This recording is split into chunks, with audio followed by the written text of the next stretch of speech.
everyone, Leslie Cornwell, Certified Nurse Midwife with Empowering Midwifery Education. This next section of the Billing and Coding course has to do with global maternity care.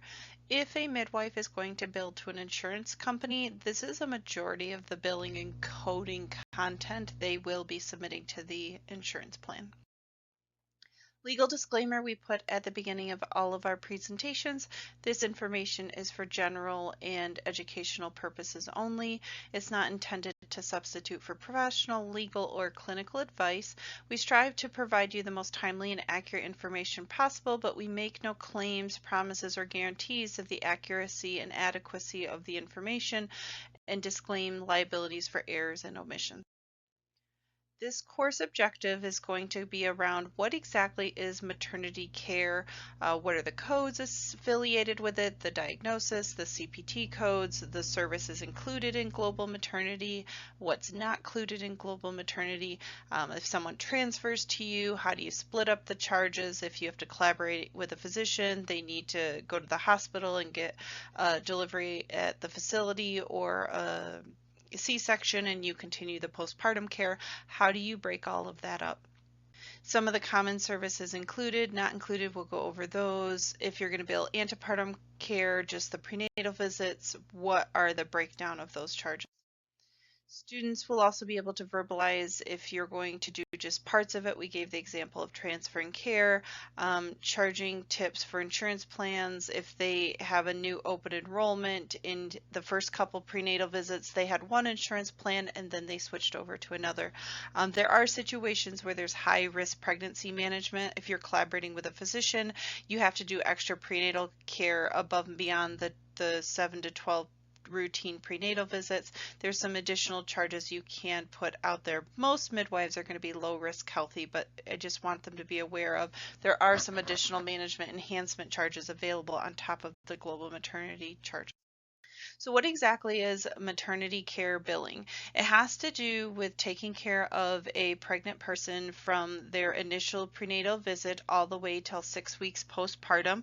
It can be broken up into sections, but if you're traditionally billing the global maternity care, it encompasses the delivery, the postpartum, the prenatal visits, the routine management. If you're helping with primary care, you're doing above and beyond what a traditional doctor's office, medical, hospital facility offers. Those are additional separate charges. They're traditionally reimbursed by one provider, but if there is a transfer of care, someone moves to the area, they switch insurance plans, many times you have to bill whatever dates of service were under that plan or whoever was taking care of them. So traditional uncomplicated normal maternity care has to do with code 59400, and that's the routine vaginal delivery, prenatal visits, no significant tear, routine labor management, postpartum care. 59510 has to do with the routine care of a C-section. They ended up, and that's traditionally going to be an obstetrician. No midwife that I'm aware of delivers by cesarean section, so that code wouldn't be applicable to the midwives. But if you work in a doctor's office and you're billing under a supervising provider, collaborating physician, it may be used, but it's pretty rare. 59610 has to do with antepartum care, delivery, postpartum care, and they've had a history of a C-section. And I do stress you want to give accurate diagnoses. You can't say normal uncomplicated vaginal delivery if they've had a history of a C-section. There is different CPT codes, there's different ICD-10 codes, so you want to differentiate specifically, was there a history of cesarean section or not. 59618 has to do with attempting to do a VBAC and it ends up in a cesarean section. It's mostly going to be a physician. They want to know data statistics between the 59510 and the 59618. So what are all included? We talked in general, but what is antepartum care? Those are prenatal visits. There's a lot of controversy around, is that new OB a confirmation of pregnancy, or is it you starting their initial prenatal care? And that's your office determining how you want to set that up. Some offices will determine prenatal care starts as soon as they consult with me, as soon is they come in. Some offices will do an initial visit to meet, and they'll do a pregnancy test with urine or with blood, and they'll do the confirmation of pregnancy, and then they'll make the next visit the actual prenatal care. And so there's separate ways to bill. If you're doing a confirmation of pregnancy, that's a primary establishment of care. It either is a new patient or an established patient office visit. Then you start billing the global maternity care after that. Or if you're going to start education, you're going to start doing all the care from that very first visit. It's part of the prenatal visits. Interpartum care has to do with labor management, inpatient, outpatient, depending on if you're in the hospital setting, birth center, home birth settings. Always remember a lot of these terms and references have to do with the majority of the medical system billing these charges. So labor management is a controversial one because if you're referencing the hospital setting, hospitals have nurses and a facility fee that are compensating for that one-on-one prolonged labor support. So some midwives will choose to bill just one flat global care 59400, and there's others, if it's over 2 hours of one-on-one labor support, there are other codes you can bill for that additional, that's outside of global maternity care. Postpartum care starts after placenta is delivered. It is up to 6 weeks postpartum. Some midwives in their area bill home visits separately because that's above and beyond what the routine medical system does for postpartum care.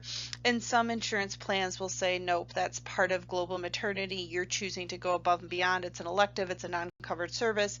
So you just have to know your insurance plans very well in your area, what they define as included with postpartum. But I always tell people, try to bill for everything possible you're offering, because there are a lot of things above and beyond. We provide so much more value and high quality attention.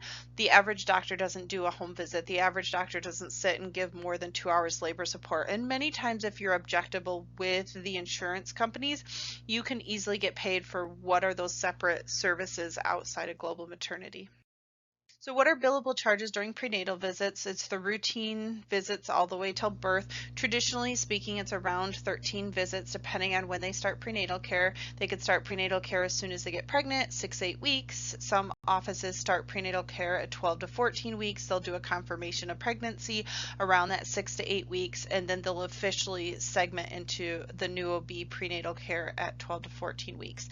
It's traditionally every month until 28 weeks gestation. Then it switches over to every 2 weeks, and then it will be weekly until 36 weeks on. If you get past the quote-unquote due date, 40 to 42 weeks, traditionally you start seeing them every two times a week. And then obviously if they need non-stress tests, there's a little bit of high risk going on. Some offices will start seeing them more frequently.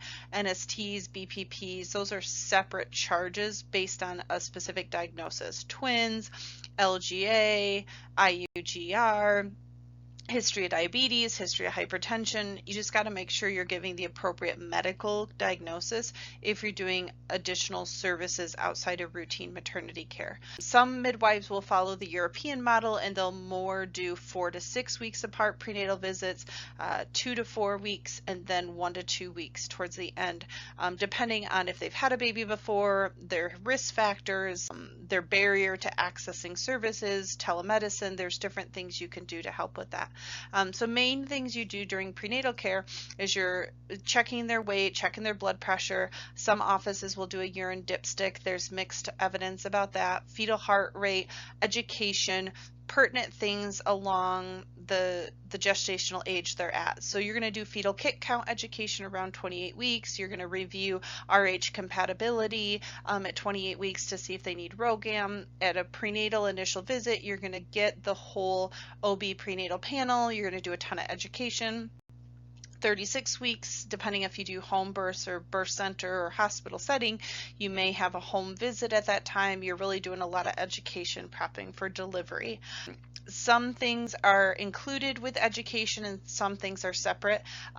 There's a lot of codes for counseling, a 99404 for breastfeeding, lactation support, postpartum, childbirth education codes out there. There's a lot of things that are extra and above and beyond routine prenatal care and education counseling.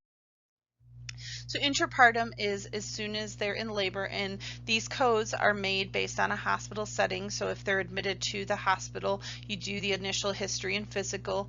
Inpatient, typically they deliver within 24 hours of being admitted. In the out of hospital setting, that would be more the time you're triaging them and you arrive at their home and you're doing that initial paperwork, not so much ruling them out if you're going to stay or not. You've said, yep, she's in labor, this person, I'm going to stay here until delivery time, I'm going to start setting up, I'm going to start getting ready. That's that intrapartum management versus a triage home visit. They're in early labor and you'll come back. So you're going to keep an eye on baby and mom during the labor. You're going to check vitals.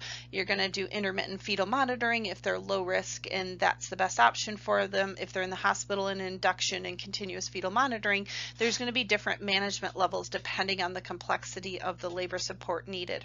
In the hospital setting, they may consider, if there's a medical indication, the administration of oxytocin. They could do some cervical ripening. Those are separate charges above and beyond a labor management that the facility, the pharmacy, will be charging out.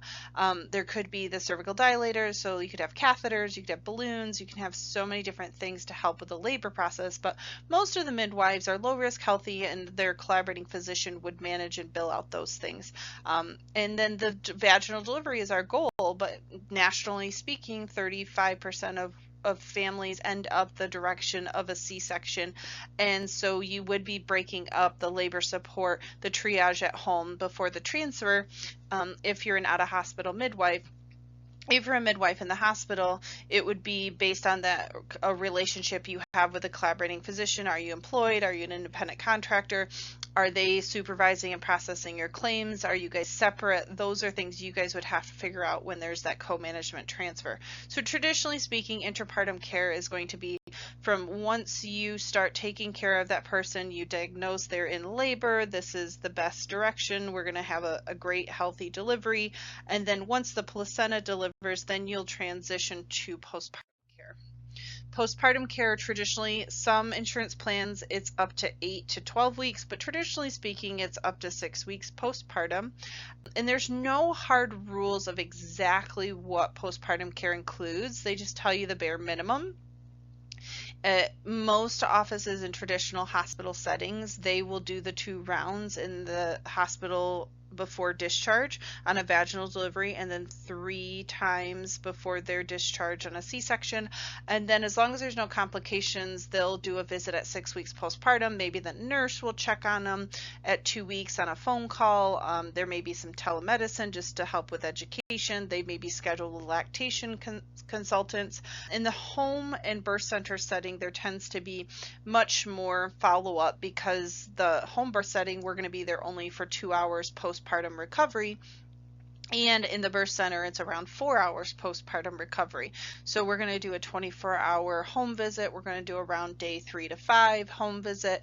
Traditionally it's a 2-week visit. It could be in the office, it could be at home, and then the baby will be transitioning care to the pediatrician, the family practice doctor, and the midwife will do the 6-week postpartum visit. So most insurance plans do recognize home visits above and beyond postpartum care, because that's not the routine offerings, but you just have to double check your local payers.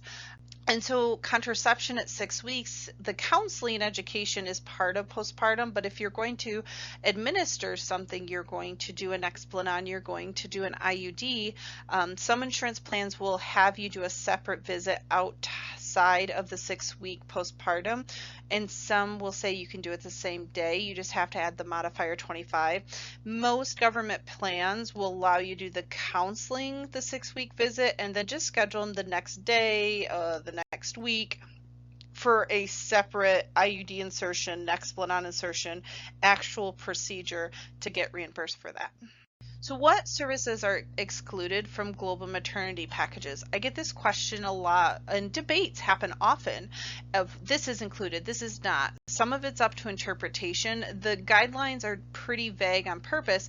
And you have to remember that these are guidelines. These aren't rules. They're not cut and dry. Every insurance plan determines how they're going to reimburse you. They're going to determine this is a covered service, this is a non-covered service, you didn't have the correct diagnosis, the medical condition affiliated with that procedure. So you have to learn your payers really well. You have to get a good biller on your team so you can learn your local norms and ask great questions. What provider type is on it? When you're talking global maternity, is the home visits included, confirmation of pregnancy, labor support, birth supplies, birth assistant? These are things above and beyond that the facility would charge the other departments that you don't have access to many times when we're doing out of hospital deliveries. So you just want to have really great conversations with them. And I just want to go over the high level examples. A lot of people will use initial office visit to do a diagnosis of pregnancy, primary care visit. So you just seen them last week for a routine prenatal visit. Now she has a cold. Now she has a sore throat, asthma attack, thyroid instability, something new onset that has nothing to do with the pregnancy situation, maybe a chronic condition, new onset, but they're coming to see you. What is the primary diagnosis? What is the reason for that visit? Urgent medical conditions, triage visits, something that's above and beyond routine prenatal care. They weren't scheduled to see you. They asked for you to stop at the home. They think they're in early labor. They think something's going on. This is a rule out triage examination outside of normal business hours. Lab testing, urine analysis, blood sugar monitoring. If you do the A1C, you do finger sticks, you do the lab collection in your office, you do a wet mount. They're worried about having bacterial vaginosis or yeast, an STD screening. Those things are above and beyond. It's not a routine screening. She has a concern, she has a problem, she has a symptom outside of pregnancy. The home visits, you really have to just find out with your payers if they include them. Most of them do not, but they may consider it not part of the copay, just to the deductible versus it's preventative. 59400, if you're in network with the Affordable Care Act, is 100% covered even if your deductible is not met.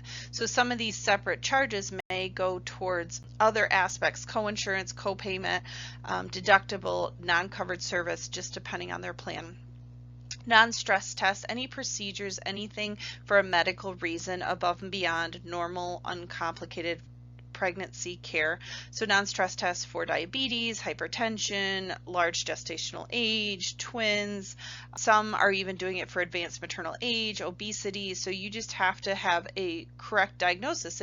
If the claim gets audited and they're asking why you're billing this, you have to have a medical indication to rationalize the above and beyond services. OB ultrasounds, midwives, nurse midwives, certified midwives can bill point of care ultrasounds.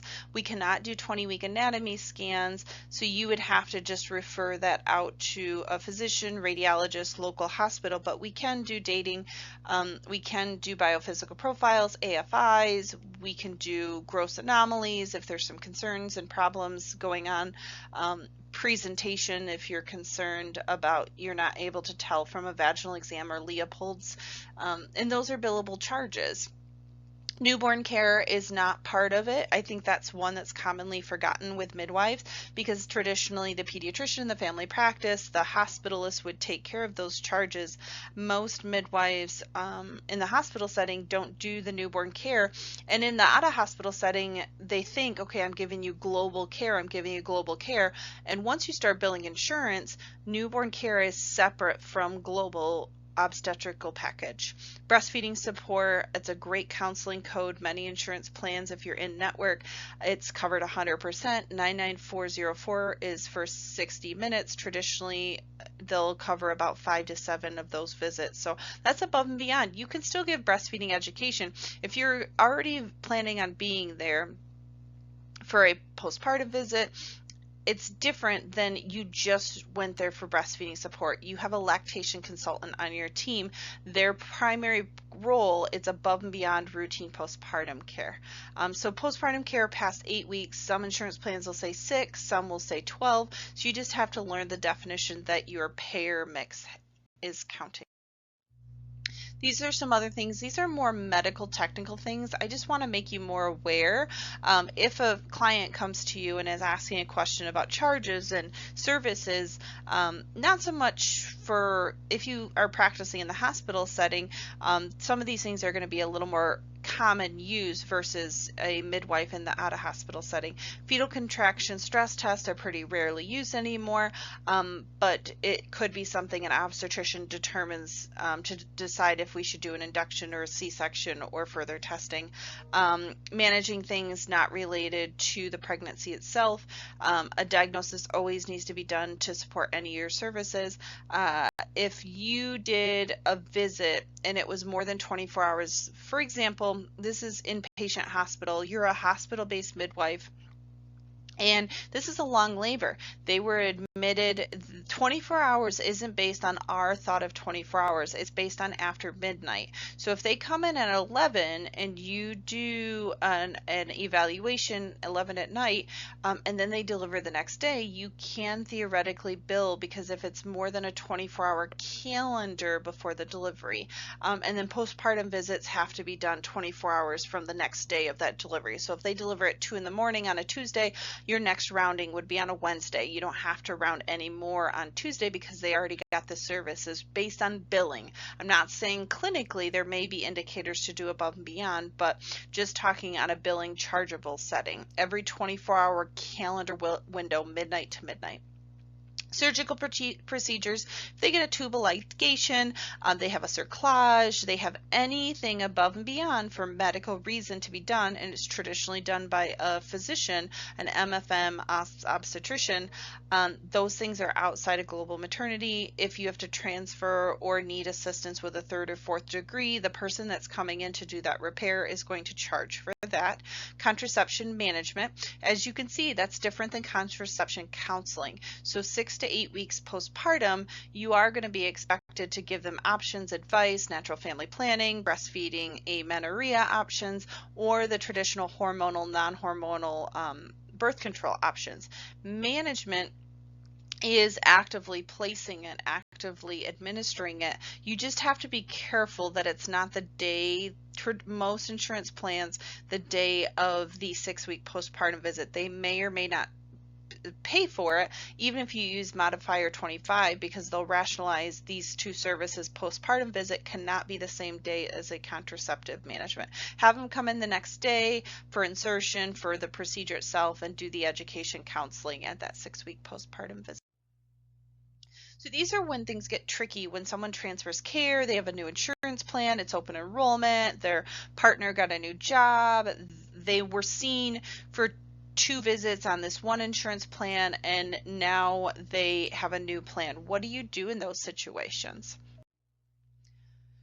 So it's very similar to if they did transfer care. Even though you're going to take care of them the entire time, I want to stress that you have to think that one insurance, if they move from Blue Cross Blue Shield to Aetna, Aetna does not want to pay for services that were rendered before the plan was in place.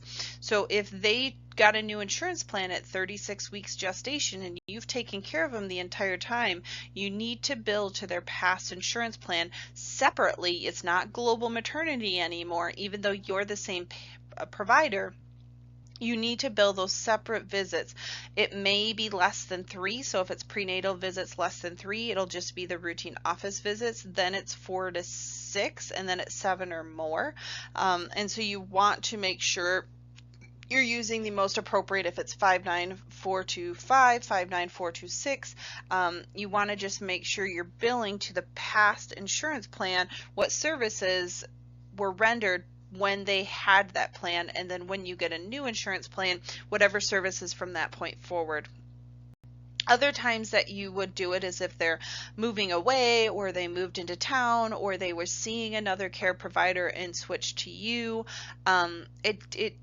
or the other direction, they were planning on seeing you, they risked out of care, you co-managed, they saw a doctor one time, then they saw you, they're delivering in the hospital, they need an induction, they transferred care for whatever reason, you have to bill for the services you provided, and then whoever you collaborated with, whoever they transferred care to, would bill the other part of it. I always stress to people, be careful, because if they transfer for a C-section, most of the billers aren't going to look detailed at the notes to realize at the hospital that that person is not going to do postpartum visits with that same provider.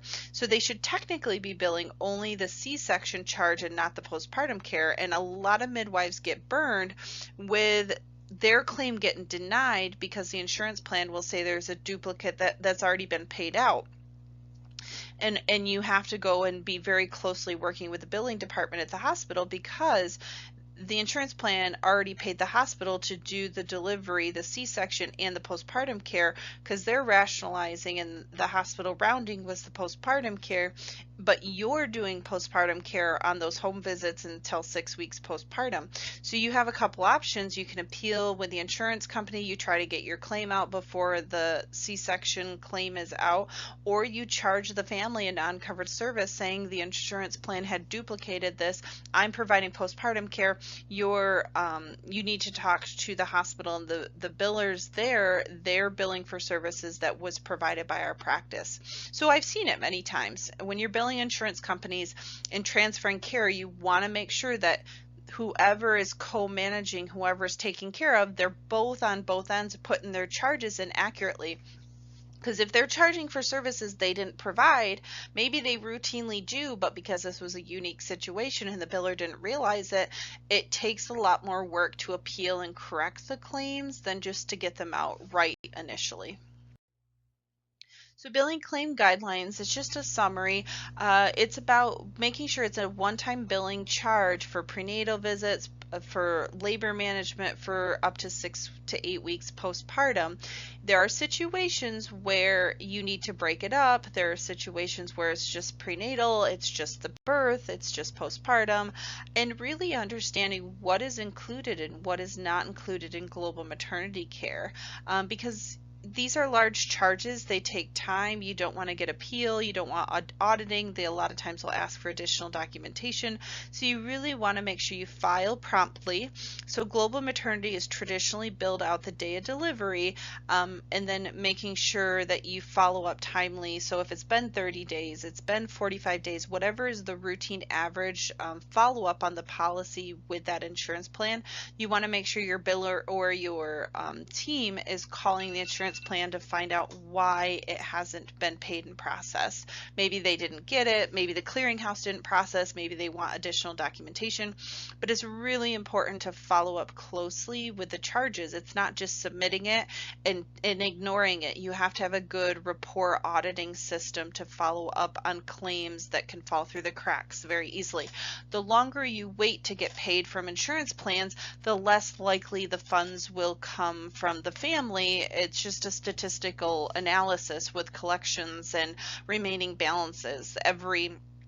What did I read from More Primary Care? Like every month that it goes down 5 to 7%. So if it takes you a year and a half to get paid and they're done having babies and you only do obstetrical care, it makes it a low probability the family will pay you unless they have a really good relationship. So there are some high strategies to do some reverse billing, to have them do a deposit and help with that accountability. But for the majority of cases, you just want to get the claims out right away so you can get paid right away.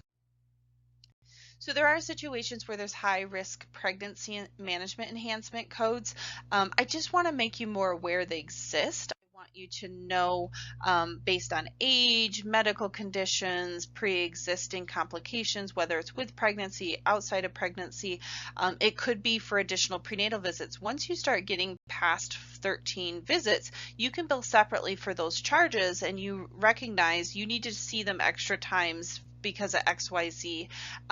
You had some high risk management you had to do with a physician, thinking of extra things above and beyond the traditional maternity care. Most midwives are not going to bill this, but I just want you to be aware it is present in an option. So just as a summary conclusion, maternity care is defined as a bundle. Most midwives, if you're billing insurance companies, we have low-risk healthy clients we serve. We'll take care of them from 8 to 12 weeks pregnant all the way to delivery, beautiful birth, 6 weeks postpartum. So that's just a simple 59400.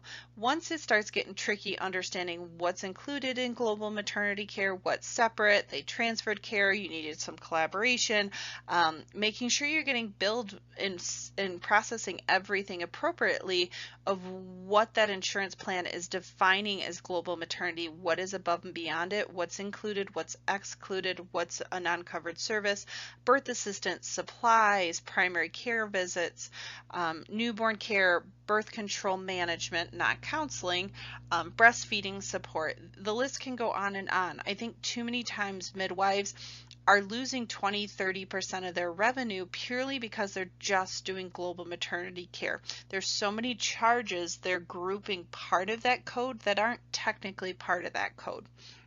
So as the business side, I really want midwives to understand what each insurance plan does. Every insurance plan is different. There's government payers, there's private payers. You really just have to learn, well, what are your insurance plans in your community and what are the billable charges? What are the provider types, the diagnosis associated? So you can really, not wanting to do insurance fraud, you want the correct documentation, you want the accurate information, but you want to also get paid for all the services. We as midwives do so much more above and beyond the traditional hospital system, and we don't want to bundle our global maternity mindset of what we all bundle, and that's not the same with billing and coding terms of global maternity care.